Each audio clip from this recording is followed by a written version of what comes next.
that I've chosen for persuasive speech is importance of waste segregation before disposal.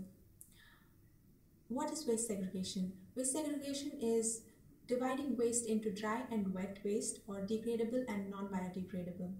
Why is waste segregation important?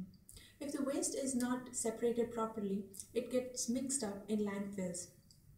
The danger to this is that after a period of time, it all leaks and results in toxic soup or leachate, which contaminates the groundwater and also releases methane gas.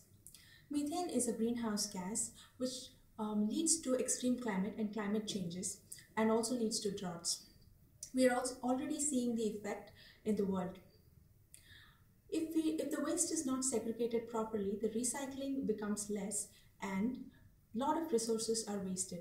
So today my speech is divided into three major parts, which is strategies, statistics, and benefits. So first, let's take a look at statistics. Today, the percentage of waste segregation in Asian cities is dismal. It hovers as low as 30% to 60%. However, in countries like Japan, North America, and European Union countries, it is much higher, ranging between 60% and 90%. Some of the strategies used by these countries is by raising awareness, providing incentives, and by penal action and enforcement. Other strategies like providing business links, facilitating microfinance, and providing waste sorting infrastructure through public and private partnership have been additional strategies. So let's take a look at other additional strategies that have been used all across the world for waste segregation. In cities like Singapore and Hong Kong, where availability of land is an issue, waste sorting centers and material segregating facilities have become an integral part of building designs. There, generally, basements are used for waste sorting. Chintan, an NGO in India, a very active one in that, has been coming up with planning norms for segregating and waste and providing waste sorting infrastructure all across the cities in India, based off of survey conducted in New Delhi. So the local authorities are encouraged to provide waste sorting infrastructure across the cities. In the National Solid Waste Management Department in Malaysia has come up with MGB, that is mobile garage bins, with 2 compartments and with no cost to serve the premises of households in Kuala Lumpur. These MGBs are compatible with refuse collection vehicles, and hence less waste reaches landfills. Tamil Nadu is also coming up and attempting various incentives for waste segregation. The city of Coimbatore provides financial incentives for wards that promote waste segregation at source. So the wards and communities work together in the effort. The city of Salem provides a pencil for a kilo of plastic waste segregated and a book for 10 kgs. Jars are provided outside temples where glass bottles can be disposed of by the worshippers, and these glass bottles are then sold, and the money collected is used to paint the temples. So thus,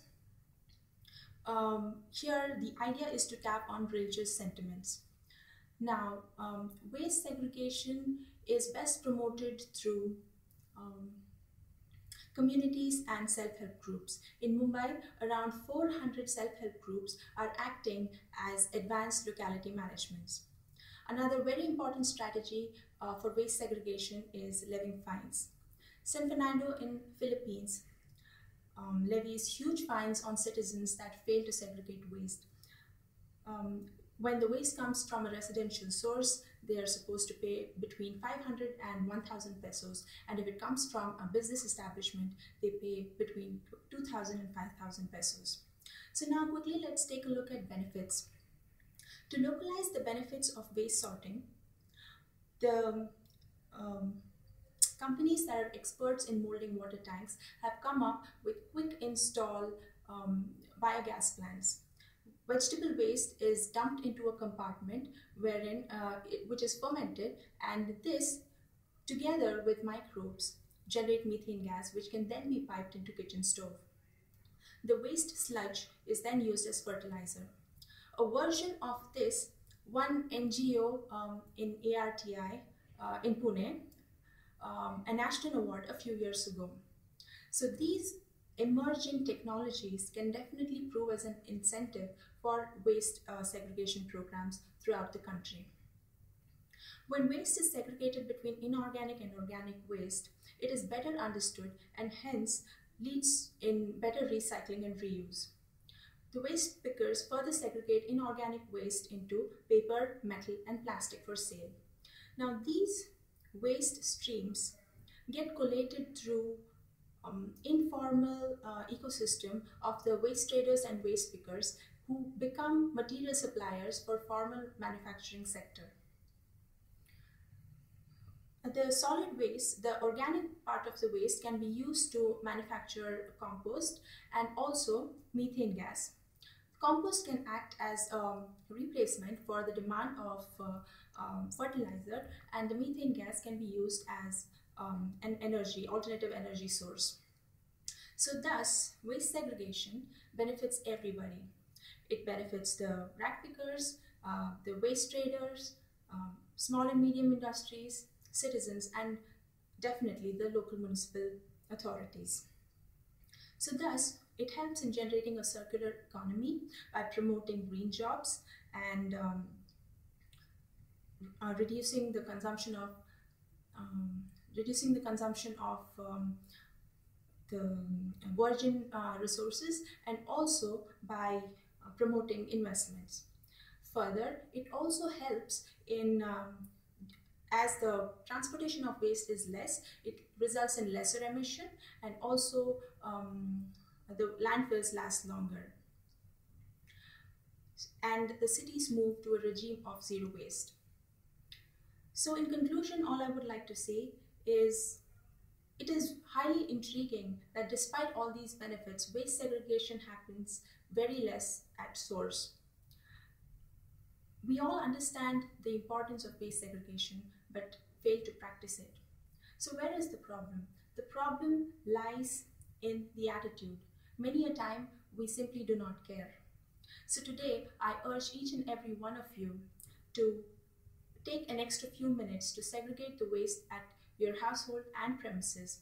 Segregation should become a routine rather than an obligation. Segregation pays, it benefits all, and it helps in sustaining and makes the cities more livable. Thank you for listening.